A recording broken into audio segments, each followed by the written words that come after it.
As we continue to talk about Eagle Crest Golf Club and its history, I can think of very few better places than the village of Pinehurst here in North Carolina, and we're very lucky to have with us today.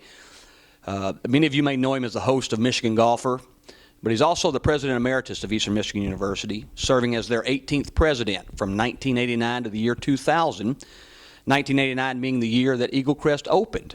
And we're here to ask him a few questions about what happened when he was there, how things evolved, and the people that were involved. Dad, good to see you in Pinehurst. Yes. 1989, you took over the leadership role at Eastern Michigan University, and it was the same year that Eagle Crest was opened, so you became aware of that project, I'm sure, either through the interview process or right there as you took over as a leadership at Eastern Michigan. Take us back to 1989. Tell us what you remember about the project at that time, where it was, who was involved, and how it evolved from there. Okay. Well, interestingly enough, I had gone through the search process for the president of the institution in the 1988-89 period, and when I first made my visit for the interview to what is now Eagle Crest, originally Huron Golf Club. When I saw the site, the hotel, the conference center, and the golf course were already constructed. The only thing missing was the clubhouse. At that time, there was a trailer that they were using. And admittedly, while being very impressed, I did not know the full story that had brought about such an addition to a community. And as the time went on, I heard all sides of a very interesting story that made a huge difference for the institution and the local community. And certainly there were several people who had key roles in it, but none more than Roy Wilbanks, who took the leadership on the project. Well, Dad, it is a project, a resort, conference center, golf course, certainly serves the university, certainly serves the community, and probably even the entire southeast portion of the state of Michigan. But tell us a little bit about Roy's involvement and how important he was to this project. You say it was very important. Give us some examples. Tell us why he was so important to this project. Well, certainly, I think, a lot of us dream, and maybe some of us have impossible dreams. And in all kinds of ways, for Roy Wilbanks, this had to be an impossible dream for Ypsilanti, Michigan, and Eastern Michigan University at that time. The size of it, the scope of it, the impact of it, and all the barriers and hurdles that had to be overcome to get to that point. And if there was ever anyone tenacious about making a dream come true, it was Roy. Certainly there were financial considerations. This project, in and of itself, represented something that most universities would never even consider. It was a partnership of education, of the local community, of the state. All kinds of people came into play, and organizations came into play in the development of this project.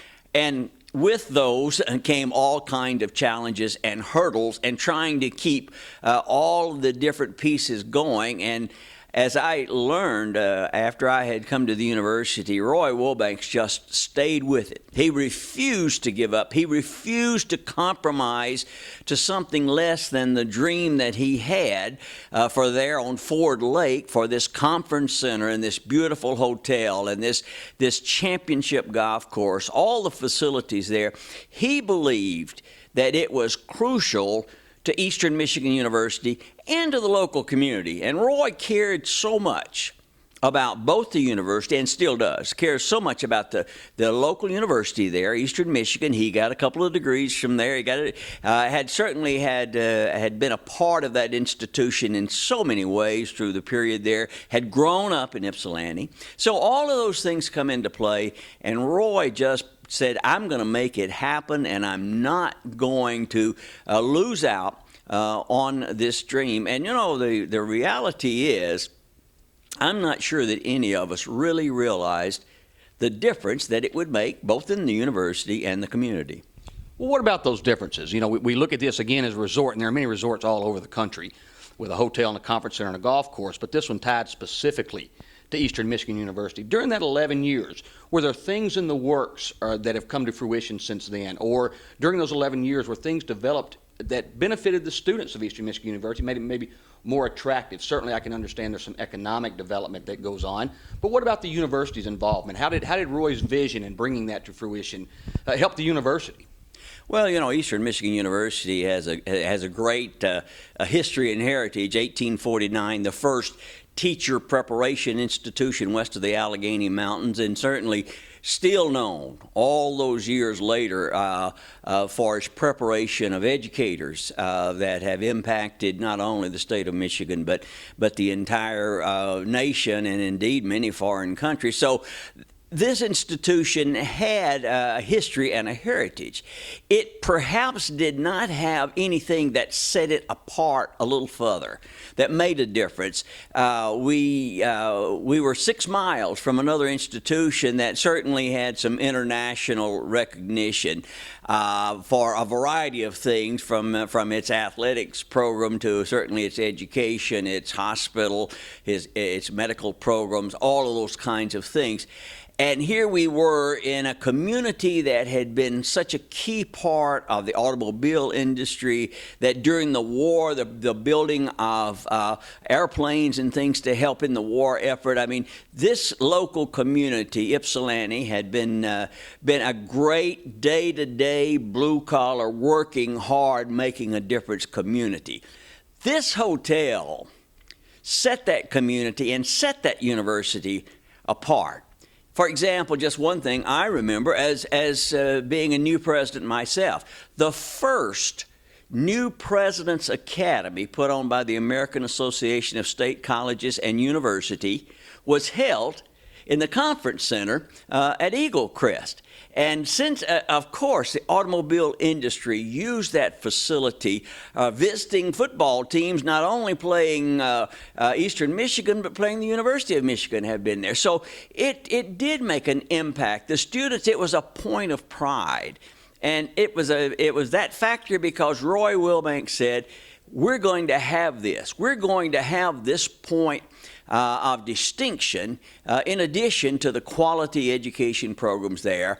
And regardless of the financial issues, regardless of the political issues, regardless of all those things, he kept pushing because he knew that the level of pride, both from the university and its students and from the community, would go up significantly, and certainly would draw the attention of the neighboring communities, one which was of particular interest, I remember at that time, to Roy.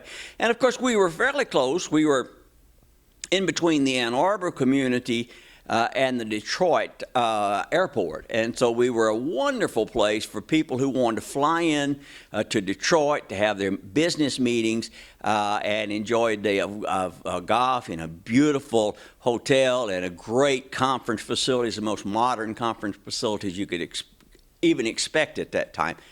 So it did make a difference. And Roy Wilbanks, it's most deserving, and it's long overdue that this clubhouse be named in his honor, because certainly without him there would be no Eagle Crest as we know it today.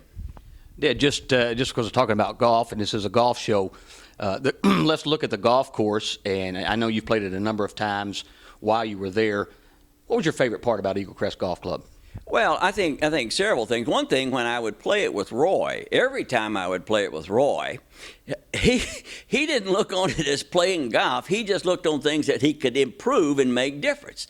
On hole number 1, a nice par 4 hole, but Roy decided we needed more of a scenic look there, and the next thing you know, Roy has got a waterfall behind the number 1 hole. So Roy never could play a round of golf there and enjoy it, because he saw this as something he was constantly trying to improve. I think that when you look at it, and we often talked about it, you could sit on the veranda of the clubhouse there and looking out over the driving range and the golf course and Ford Lake. And I know that there's another story. Jim Applegate has talked a little bit about the green that's out in Ford Lake and the challenges related to putting it there. But you could just sit out there under the fans on that porch and that veranda, and you could just feel like that you were at a resort in northern Michigan or some other place. So it really gave you a very nice sense of presence. Certainly it was a compact golf course, but the designers and Roy, and I know that former Speaker of the House, Gary Owens, they all worked every day to make sure to maximize every piece of that. And then you go over and you look at the conference center and Roy's involvement in that, and you just say that you can see his handprints everywhere. And when you play that golf course, you can't help but be impressed by the vistas and the challenges that it presents.